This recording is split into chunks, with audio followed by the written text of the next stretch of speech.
Fasilitas ini biasanya rumah sewa, rumah kontrakan, asrama, dan lain-lain. Jadi kita harus tahu juga kita sebelum kerja tempat tinggal kita di mana, di kongsi, asrama, di hotel, atau di mana, nggak tahu lah. Yang penting kita harus tahu tempat kita tidur ataupun tempat tinggal kita seperti apa.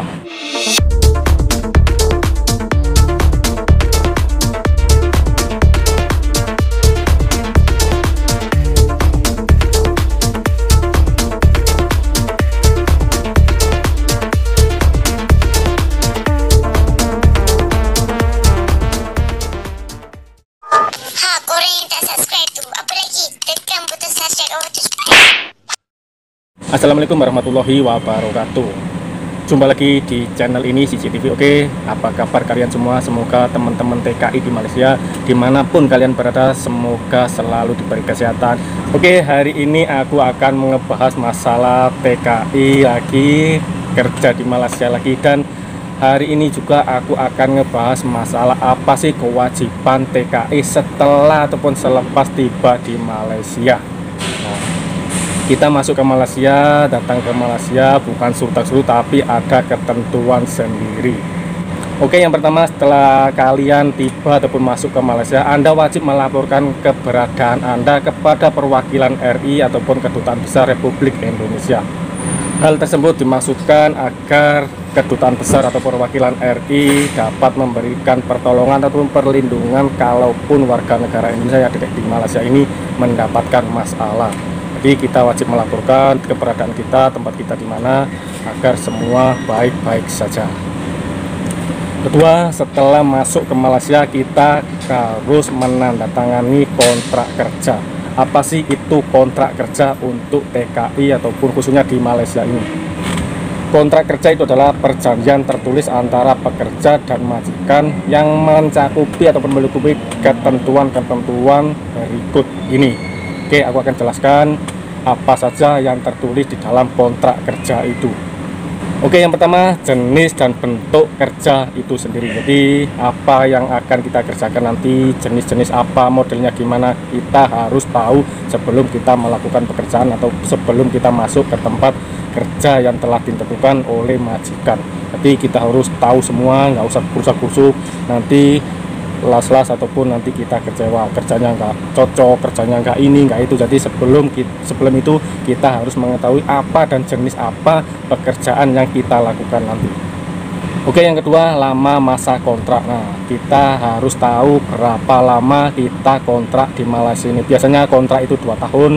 Setelah itu kalau majikan masih menghendaki atau masih memperkerjakan kita, masih mau khidmat kita, biasanya sampai 5 tahun, bahkan sampai 10 tahun. Jadi semua itu sudah ditentukan tanda tangan kita dengan isi kontrak itu sendiri. Yang ketiga, waktu kerja. Nah, ini yang penting. Waktu kerja ini kita bisa tentukan antara Sabtu sampai Sabtu seminggu. Biasanya seminggu 7 hari, ada yang sampai kerja, biasanya kerja kilang itu Isnin sampai Jumat, Sabtu Minggu libur ataupun overtime ataupun OT. Jadi kita harus tahu semua, kita harus menyetujui isi kontrak masalah ini semua. Jadi jangan kursa-kursu, jangan asal masuk, jangan asal tanda tangan. Kita harus baca benar-benar, kita harus pahami benar-benar apa yang tertera di dalam kontrak kerja kita. Yang keempat, jumlah gaji, tunjangan dan lain. Nah, ini pun penting. Jangan asal masuk kerja, kita harus tahu sebelum masuk kerja gaji kita per hari berapa, tunjangannya apa, masalah kesehatan dan lain-lain. Jadi kalau biasanya kita gaji sekian, OT-nya per jam berapa, kita harus tahu semua. Yang kelima, fasilitas yang diberikan. Nah, fasilitas ini biasanya rumah sewa, rumah kontrakan, asrama dan lain-lain. Jadi kita harus tahu juga kita sebelum kerja tempat tinggal kita di mana, di kongsi, asrama, di hotel atau di mana, nggak tahu lah. Yang penting kita harus tahu tempat kita tidur ataupun tempat tinggal kita seperti apa. Yang keenam, hak dan kewajiban kedua belah pihak. Jadi hak dan kewajiban kita sebagai pekerja dan hak dan kewajiban mereka sebagai majikan. Apa hak-hak kita, apa hak-hak mereka, kita harus persetujui di dalam kontrak kerja ini.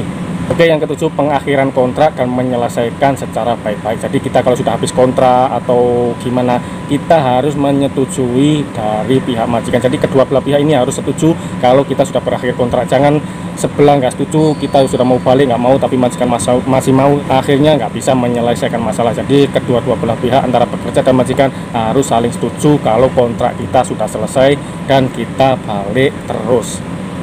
Oke, yang terakhir, salinan kontrak kerja. Jadi salinan kontrak kerja ini harusnya kita yang pegang, pekerja yang pegang. Jadi kalau ada apa-apa masalah, kita bisa menunjukkan bukti isi kontrak kerja ini. Jadi yang asli harus kita yang pegang. Nah, biasanya mereka pun juga pegang dari Pak Majikan, kita pun harus pegang itu semua. Jadi semua akan ada bukti kalau ada kesalahan ataupun kesalahpahaman. Nah, itu saja yang aku bisa kongsikan hari ini. Semoga kita semua dalam keadaan sehat walafiat. Oke, para TK-TK semua, jangan lupa jaga kesehatan, kerja dengan selamat, ingat orang tersayang, dan semoga kita selalu sukses. Amin ya robbal alamin. Oke, jumpa lagi di video berikutnya. Salam tetot.